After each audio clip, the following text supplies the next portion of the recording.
Alright, welcome back, ladies and gentlemen, to the Chupacabra's lair. I'm your host, Larry, the most adventuresome Chupacabra man, and we're here today to check out some more mobile gaming action on the Android platform, although this title is also available on iOS. Today we're checking out Endless Frontier, which is made by Ekkorr, E-K-K-O-R-R, and promoted by Beefjack, a promotion company or a games promotion company based out of the UK. And they're actually the ones that sent this to me. So what this game is Endless Frontier is a idle management simulator RPG type game. And what that means is you're playing in a fantasy world full of fairies and mythical creatures and everything. And instead of directly controlling the combat, or directly controlling which units get spawned when, you're just hiring, upgrading, and sending this ragtag group of mercenary heroes on quests and missions, and then you just kind of let the game mostly play itself. It's kind of like a resource management sim, but instead of your standard realistic game, or a simulator like you'd expect to find on Steam, this is a game where you're managing a fairy, a magical knight, some elven archers over here in the back, and you can hire different characters like this orc that I picked up in order to try to stave off the forces of evil. And each one of these little stages, you have to fight through waves of different enemies, and then when you get to the end crystal, you eventually have to defeat, very often, some type of specialty mob, which I would say is a boss, but a lot of them will eventually go on to become a standard issue enemy, except for the ones like this golem here, who are immobile, in which case most of those just stay as an end enemy. And this game is interesting because it's promising you a near infinite amount of replayability for this game, for what gameplay there is, because these levels never end, and you can endlessly boost your character by resetting your gameplay back to level 1 with this little revive ability that you can see right here, and then you get extra stats or extra bonuses to your different characters, which gives you a reason to reset everything back to 0. At present, I've reset my character once. I reset my game save and did another round, and I've got extra damage for little elves. That's what this little unit in the upper corner is telling us up here, is that I have revived as an elven hero with tits. And that means that I have the power to have all the voluptuous elven ladies fight for me, and they're extra dangerous. I'm sure there's some elven lads in there somewhere, but for what I see, it looks like a lot of elven ladies. Very strong, independent, pointy-eared women who don't need no man. Or skeleton man, as the case may be right now. And once you go through all of this stuff, there's a couple different ways you get money. One of the ways is by mauling your way through levels. You get gold every time you kill an enemy, and, 100 of this gold equals 100 of gold B, 100 of that equals 100 of gold C, etc., etc., moving on through the gold brackets. Well, it's not just 100, it's like 1,000, 9,999 until you go up to the next gold bracket. But that's kind of the idea, and the whole thing is just endlessly, exponentially scaling to try and give you something to consistently do inside of this game. So before I reset things to show you how it works, why don't we upgrade some of our characters a little? So we're at stage 200, and every 100 stages we get some extra powers for our hero that we can use later, some extra currency and some ability score improvements. But the other thing that we can do is we can spend money to train up our characters and give them increased levels. And I find that the levels in this game are very related to the stage number, so if you're on stage 200, you should probably have over level 200 characters in order to pwn it.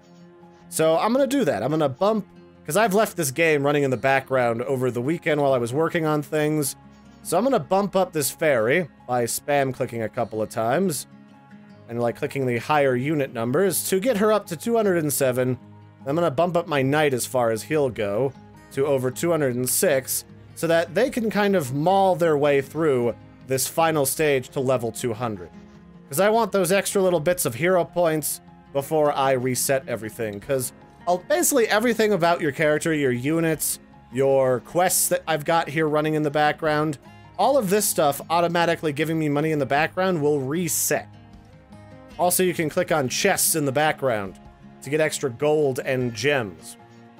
Surprisingly, for a game that has a lot of microtransactions in it, like if I go to the shop, you can buy a bunch of different stuff in a couple of different ways. You can either buy it premium-wise, you can buy a bunch of gems, or you can come over here and you can actually, besides buying this stuff, you can actually earn some of this in-game currency by just viewing a bunch of the in-game ads, which always seemed odd to me.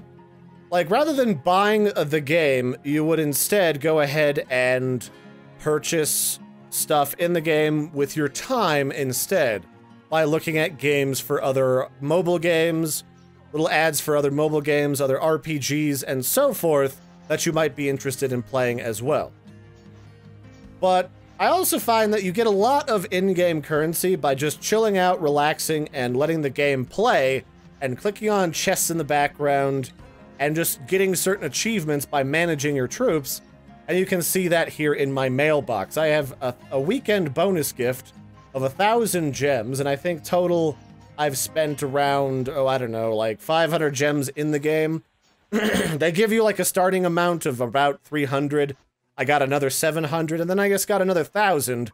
So it's not like these guys are stingy with the in-game currency, but you can certainly pay to make things go a little bit faster and potentially boost yourself in the global rankings. So let's go ahead and go back to the unit tab here, and let's hit revive, and I'm going to revive my character, and we're going to reset to 0 and see what this game looks like when you just start playing. So I have revived as an undead hero. Your undead unit's attack power will be increased by 80%. However, attack power of undead units will only be increased by 20% in the PvP battle arena. So there's actually is PvP in this game, so they're doing a whole bunch of stuff. I don't want to join a daily ranking, nor do I want to share on Facebook. And go ahead and don't show me this message anymore, because frankly, I don't really feel like sharing my mobile gaming experience with people on Facebook who don't necessarily even know that I'm a YouTube Chupacabra. So now we're back to level 1. All of our gold here has reset, but something else has been refunded. Here we have, whoops, here we have some hero medals. Right there, there's this currency here that's hero medals, and those will allow us to boost the overall percentage increase from stats for our different characters. Although sometimes when you click on these free chests, they want you to watch an ad. My phone is currently connected to the internet, so if I wanted to, I could say, yes, feed me one of these ads, and it would actually not show me the ad for whatever reason when I click on chests. I think that's some type of oversight in the game design. But yeah, so this is essentially the game. You just start out from 0, you get more and more money, and everything exponentially increases both how much money and other currency that you get, along with what requirements you have in the game in order to build out your army and level them. Now, the one thing I'm not a big fan of is if I want to buy a unit, I can obviously buy a whole load of them, like an orc, an archer, or if I spend 3,000 of the in-game currency, I can get a wind mage, which is apparently really strong. But I feel like as you go through this game, and you defeat certain zones, you should unlock a lot more units a lot quicker. But I don't know, it just seems odd to me that you don't get a wider variety. So let me get, I want a ghost or something. Let me get a ghost. Please try again after freeing a unit slot. So I have to get rid of a unit somewhere. So I'll be honest, the orc is not really doing much for me. Let's sell this unit. Sell him for 300 points. And let's go buy a unit. And let's buy an undead ghost, because that's what our current stat bonus or booster is for. So those little medals, if we click on these medals... Can I click on the medals? I guess it doesn't want me to right now. Essentially, you get medals for going into places like dungeons, going and doing every 200 levels. You get them all over the place.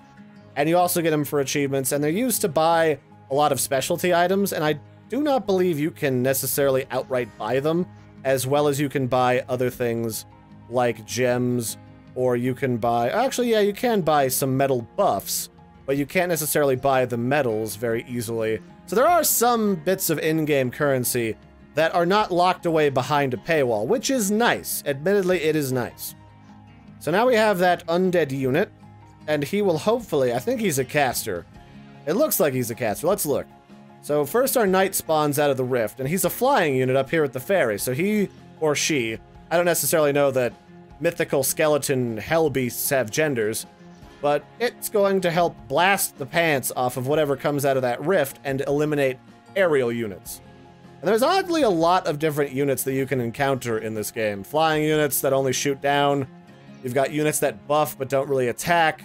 And then you've got stuff that really just doesn't take any physical damage and instead requires magical damage, which is why I have a regular archer, a magic archer, and also a magic fairy. Because this knight himself is just a tank. He eats all the damage. He's the pain toilet of the party, and then everybody else mauls everything to death. So let's do a little upgrading. I guess I can't really upgrade because I don't have a lot of gold, so that means I'm going to have to go into the quest tab, and I'm going to start needing to send out units on different quests.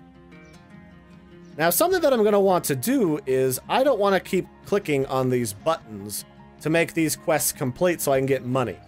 So instead, I'm going to get the castle cleaning quest to autocomplete by spending a gem of my premium currency.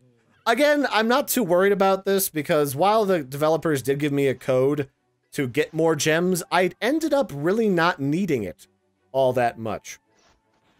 So that's another thing. If you can't see the ads in this game, it doesn't punish you by kicking you out immediately.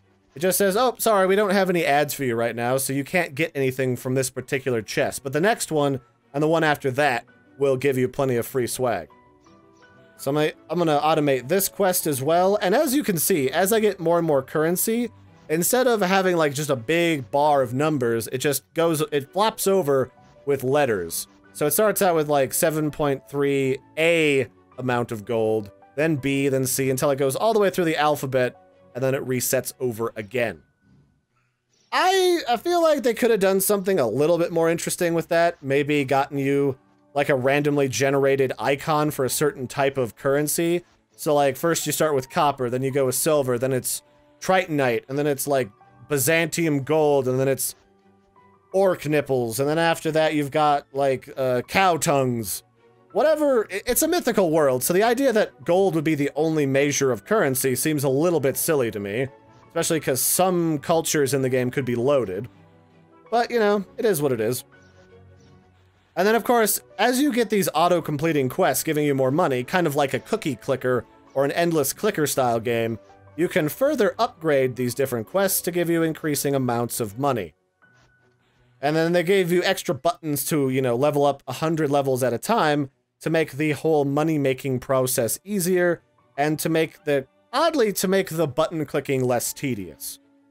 That said, this is a game that is not something that you control directly. You basically manage a team. You're like a sports team manager managing a battling group of adventurers as they hove their way through the lands and try to murder stuff.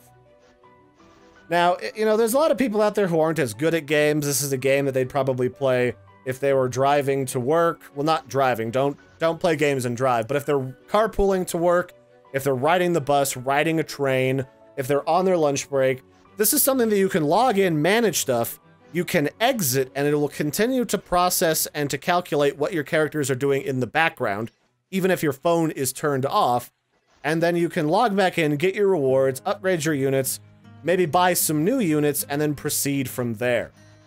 Which is not something I personally care for, but it's definitely something that's available in the game. So let's go ahead and upgrade some of our units. Let's upgrade the fairy. The fairy needs some love. Let's upgrade her to like, I don't know, I guess max of 10. Let's upgrade the knight to around 10 if we can. It gets really expensive over time, but again, this whole thing is exponentially scaling. So eventually you will get more than enough money to keep going inside of the game, especially after you defeat like an enemy rift at the end of a level, then you're going to get plenty of gold that maybe gives you an extra level. That said, they can also destroy your rift, which I'm sure you've seen in the background when I first started talking about the game. And then you'll get kicked back to a previous level, but you'll still be able to get more gold from that previous level until you're able to defeat the current rift. And some of this is about how much stats your characters have, and some of it's just a little bit about luck. Because I hadn't upgraded my characters in a good while before making this video, and they got all the way to level 200, when before they could barely get past to like 89, when I first started upgrading them.